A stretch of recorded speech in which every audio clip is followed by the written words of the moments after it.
Stunt performers and coordinators are some of the most overlooked elements of any film, and we're here to give them the credit they truly deserve. You can't just CGI your way to stunt heaven, and with the ones on this list, our goal is to make you see how close some of these performers came to making it to said heaven. We salute you, oh noble stunt folks, by highlighting some of the most gnarly stunts ever to make it to the silver screen. Like everything truly dramatic, it is best paired with a John Williams score. What is not to love about the first film to ever introduce Indiana Jones? Sure, this quintessential action-adventure movie opens with an incredible action set piece and never really taps the brakes, but by the time we get to the scene where Indy is being dragged behind a Nazi truck, we had to check if our hat had blown clear off. The entire sequence was shot by the team's second unit crew, with close-ups of Harrison Ford added later. The stuntman, Terry Leonard, who performed the stunt, thought it was an extremely dangerous, untested stunt at these speeds. The scene took over 3 days to film. The truck was built from scratch, with additional clearance added to the vehicle. The team also dug a trench to make sure Terry had enough room to climb underneath. However, at the end of the day, it was one term specifically that Terry had before he signed off on the stunt. The agreement that convinced him to do it? His best friend Glenn had to be the one driving the car.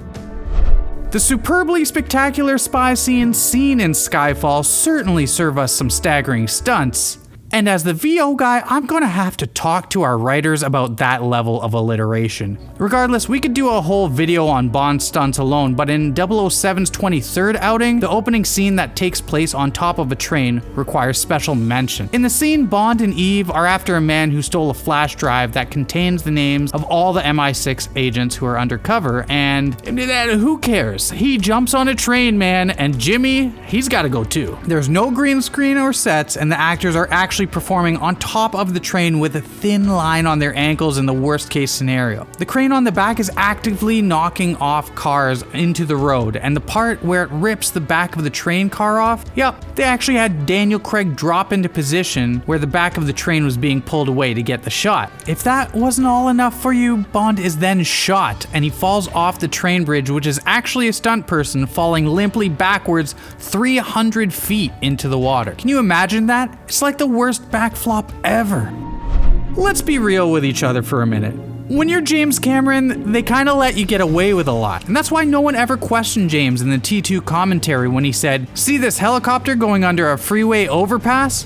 That's a helicopter going under a freeway overpass." I've said it here on ScreenRant before, and I'll say it again. Terminator 2 Judgment Day is the gold standard of action films, and this stunt shows you why. While the digitally shape-shifting T-1000 was groundbreaking for effects at the time, Cameron actually leaned on practical set pieces to set the stakes for his storytelling. In the third act of Judgment Day, Arnie's T-800 is driving on the Long Beach freeway being pursued by T-1000 in a helicopter. T-1000 is flying and shooting with an extra set of arms, so the decision is made to drive under an overpass to at least get some distance from the helicopter. Well, stubborn old T-1000 decides to take it right underneath, which firmly put Cameron in the category of all-or-nothing directors. The original storyboard actually had this taking place with miniatures, but when it didn't look feasible, they thought, meh, let's just fly a heli under a road. Chuck Tamburo, a Vietnam vet, flew the helicopter and they put it on wheels to measure the clearance, which was less than 5 feet on either side. He did it at 70 miles per hour because any slower and the downflowing air from the blades would have lifted him up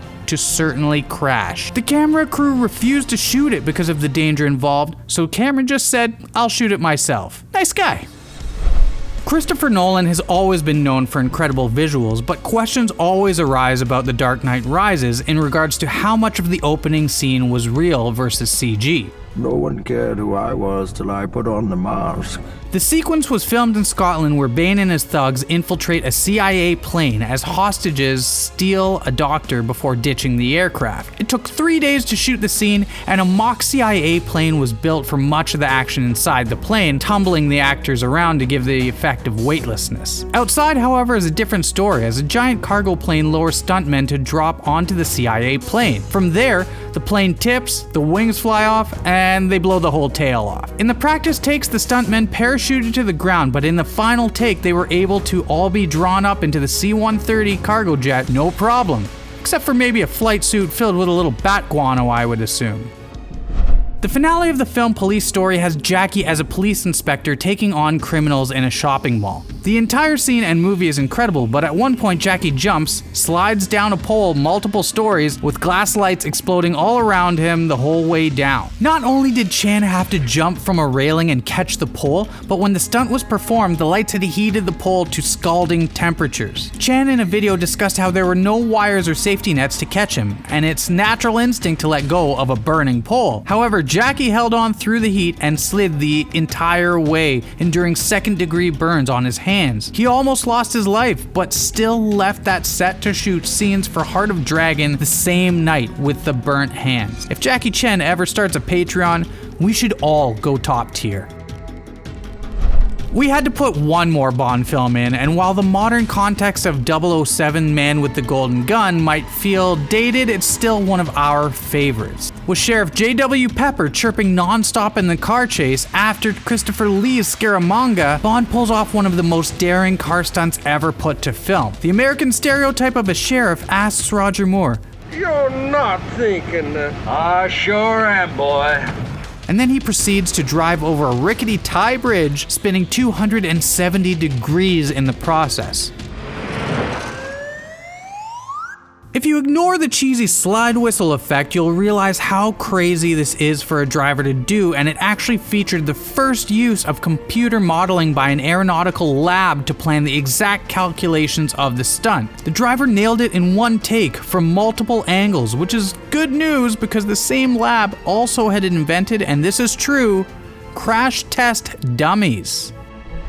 While spies are very well represented on stunt lists in general, it also helps if your executive producer does his own stunts and is known for being, let's say, a little eccentric. Cue Tom Cruise, who's been desperately putting his life at risk for decades for our amusement. When building the stunt with director Christopher McQuarrie, Cruise thought that many people had seen other action heroes jump onto helicopters before, so they really needed to kind of up the ante. Cruise got himself a helicopter pilot's license and demanded to fly the scene himself with no green screen and without anyone else in the plane with him. In the stunt, Cruise climbs a long rope to the chopper with the camera rig and takes all the hairpin turns and aerials himself. Whoever their insurance broker is must sleep on piles of money changed with the sheets in the morning. Quentin Tarantino's Death Proof was a tribute to the vehicle stunt movies of the 70s, and to get that authentic feel, he made sure to cast Zoe Bell as one of the main characters, playing herself. In the film, Zoe decides to play a stunt game called Ship's Mast, where you ride the hood of your car, but is terrorized when stuntman Mike, played by Kurt Russell, shows up. For this stunt, production brought together the best in the business, including Terry Leonard, who we mentioned in the Raiders of the Lost Ark. Zoe stated, "There's no double, there's no CGI, it's all practical, and you're seeing that the person crying is the same one who's falling off the car. I think on some deep, subconscious level, it reads as real to the people watching." Yeah, I'd agree.